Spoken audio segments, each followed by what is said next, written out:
tonight.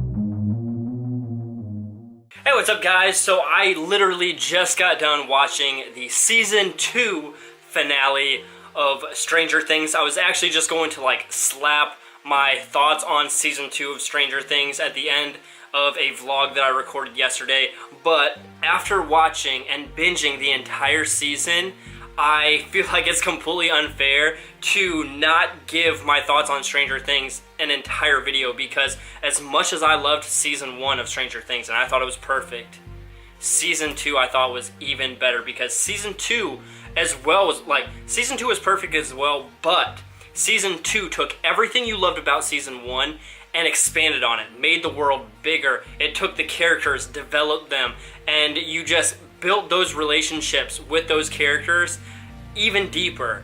And you threw new characters into the mix. You now have Max and her brother Billy. You now have Bob. You have the doctor from the lab. You have all of these new characters involved in the television show now, and you care about all of these characters. Maybe not Billy so much, just because he's an a-hole the entire time, but the group that you've grown to love, Dustin, Lucas, Will, Mike, Eleven, you take those group of characters and again you're just building, and I loved it so much.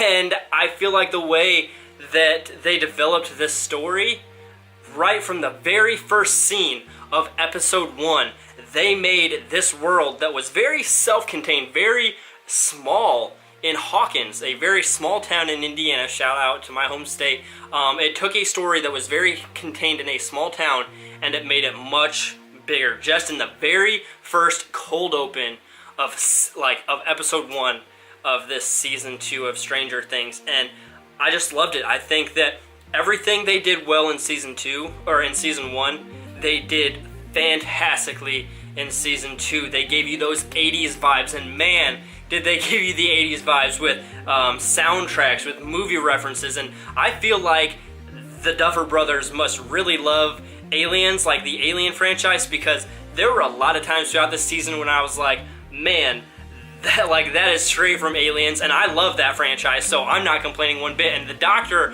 was also from the Alien franchise, so just like another callback there as well. But I seriously loved this season. And if you guys have seen season 2, then I want to know your thoughts. But if you have not seen season 2, I want to end the video here. Well, I want you guys to end the video right here, because I'm going to be talking about the ending. I'm going to be talking about more spoilers in the next couple minutes, just because I feel like I want to get all of my thoughts out, because I literally, the Stranger Things Beyond episodes, like that volume 1 is playing right now on Netflix for me, because I literally just finished it, and all of my thoughts are just running wild after watching the ending. So I want to talk about spoilers now. So if you have not seen Stranger Things season 2, go binge that stuff right now. Go binge that right now, and then come back, and I'm very interested to hear your thoughts on season 2, and I'm interested to hear what you loved about it. I want to know what was your favorite part. So if you have not seen Stranger Things season 2, end the video right now, because we're about to get into spoiler talk. So starting things off, again, like I said, that cold open where they introduce 8, that just made the world so much bigger, because now we know that not all of the experiments that were leading up to 11, who we know that there are some experiments. Maybe it's only 8, but if it is only 8, we now have another character there with powers. And whereas Millie Bobby Brown's character of 11 is very physically strong, she uses her mind in a physical way. 8's character uses her mind in a mental way. She will get in your head. And I feel like those two characters working together are incredibly powerful, and I'm very excited to see where they move, and if they come together and move into a more of a kind of dynamic duo in seasons 3 and 4, because seasons 3 and 4 have already been confirmed, and I think that that gave the Duffer Brothers a little bit more freedom with this season to kind of develop a character, like introduce that character, and then just kind of pull it back. Just kind of pull it back and let that happen later. But the characters of Dustin and Lucas and Mike and Will, our main group of kids, I thought were developed so well this season.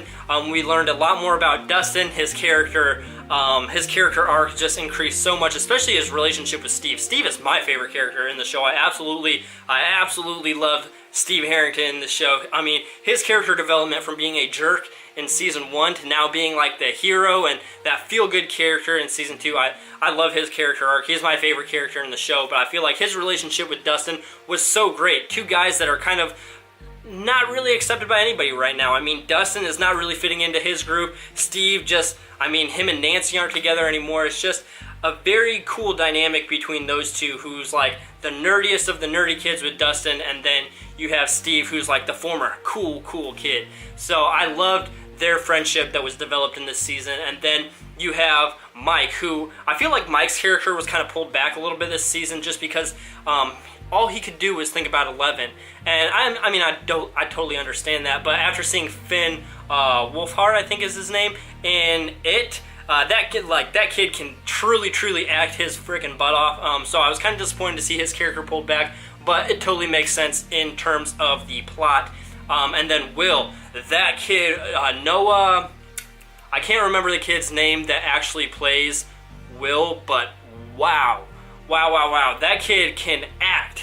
Like, oh my goodness, when you totally believed at once the shadow, like that shadowy character, that shadow monster enters into Will and his body's taken over, the amount of acting that has to go on when he is possessed by that monster is just unbelievable. Like, so good. That kid, when it comes to acting, I think he's like, Millie Bobby Brown got the Emmy nod last year. I think his character, that actor, definitely deserves that after this season of Stranger Things, and I seriously loved his character. The addition of Max, I thought she was a good addition into the show because she was us. Like, if we were in that situation, if we were in Hawkins, Indiana, and we were the new kid, and somebody like Lucas told us the story of what happened last year, we would be her. That, like, how do you believe that? If you're not in that situation, how do you believe any of that happened? How do you believe a character with mind powers like Eleven could have existed? How do you believe an alternate dimension like the Upside Down can exist? Like, everything that happened with Max, I think, was us. We were supposed to be Max in that situation if we were in the show, and I really connected with her character very well on that, and I really liked her addition. Her brother was, I mean, he was the biggest a-hole in this show that he could be, which is funny because it's a complete opposite. Like, he's the team leader, he's the ultimate good guy in Power Rangers, he's the Red Ranger, and then you flip that into Stranger Things, and now he's the ultimate dick. But I will say, when they introduced his relationship with his father, you totally understood kind of why he is the way that he is. And I mean, as much as I really disliked his character, I understood. I understood why he was the way that he was. And I mean, I think that his character can definitely grow and mature and become somebody that we might grow to like in seasons 3 and 4. Like, we love Steve Harrington now in season 2.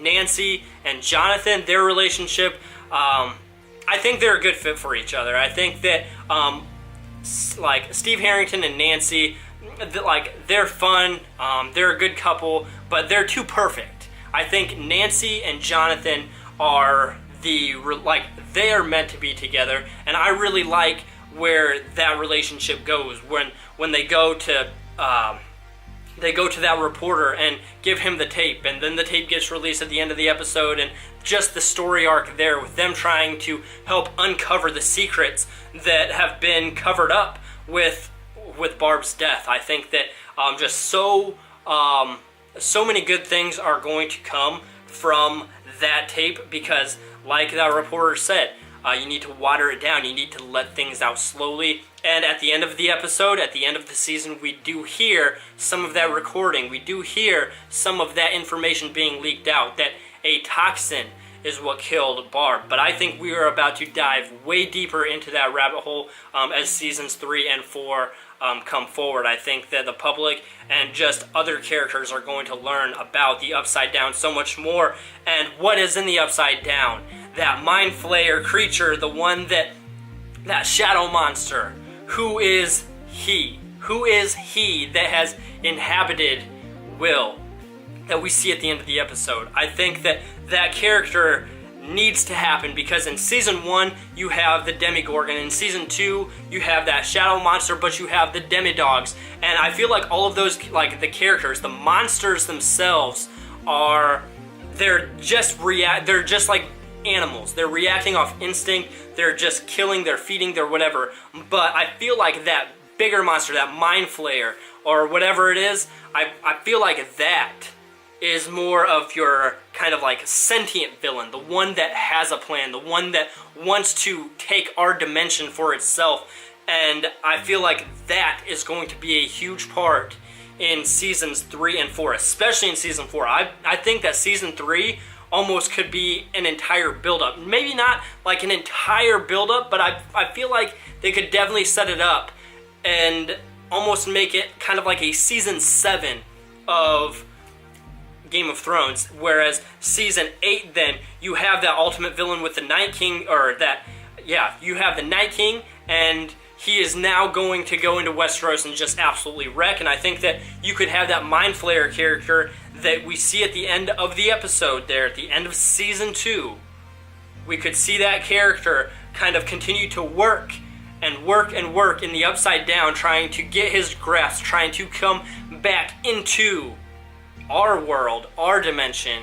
And I mean, just the way that villain, that character, that monster was staring, it almost like felt like he was staring through that portal, or that entrance into the Upside Down that 11 was closing at the end of this season. I feel like that character was just kind of almost saying, you know what, go ahead, close it, close the gate, because I have bigger plans. I have bigger plans than what you guys think I am doing right now. And I feel like it was just staring there and accepting the battle, the loss to the battle, but really building up for this war that could potentially happen. And I'm excited for what is to come in Stranger Things. I'm disappointed that I have to wait another year for this show, but I absolutely loved season 2 so much.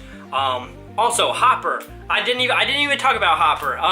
I thought that David Harbour's character as the sheriff again was fantastic. I mean, his character dynamic with 11 when they were together was great.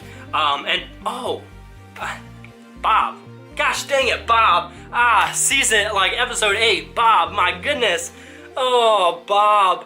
When I thought Bob was going to get out of it alive. I seriously did. I seriously thought they teased it a little bit. Bob got through the doorway, they closed it, and I was like, oh, he got there. Then you saw Joyce, and you're like, I don't know. The way they're setting it up now with him looking at Joyce, those things could come back through, and then they do. They jump on him, but then you're like, will he get away? Will he get away? Come on, Bob. We care about you. We love. Oh, and he's dead. I was like yelling at my television during episode 8, and I think episode 8 is the best Stranger Things episode of all time. Episode 8 of season 2 is one of the best episodes of television I've just ever watched. I mean, I adored episode 8. I thought it was just so good, but losing Bob, that hurt. I swear, Sean Astin, like, that dude can act his butt off, and he always plays that character that you just fall in love with, that becomes that unknowing hero, just like he was Sam in The Lord of the Rings. It was sad to lose his character, but again, I loved this season so much. If there are things that I missed in this quick review because I literally just got done watching it, comment down below things that I didn't necessarily talk about. I want to talk about them with you in the comment section down below. So comment, what was your favorite thing of season 2? Who's your favorite character? My favorite character, Steve Harrington. And what do you think is going to happen in seasons 3 and 4. I want to know, and I want to talk with you guys about it in the comment section down below. But if you guys like the video, make sure to like the video. If you haven't subscribed, go hit that red subscribe button, and I'll talk to you guys next time. Peace.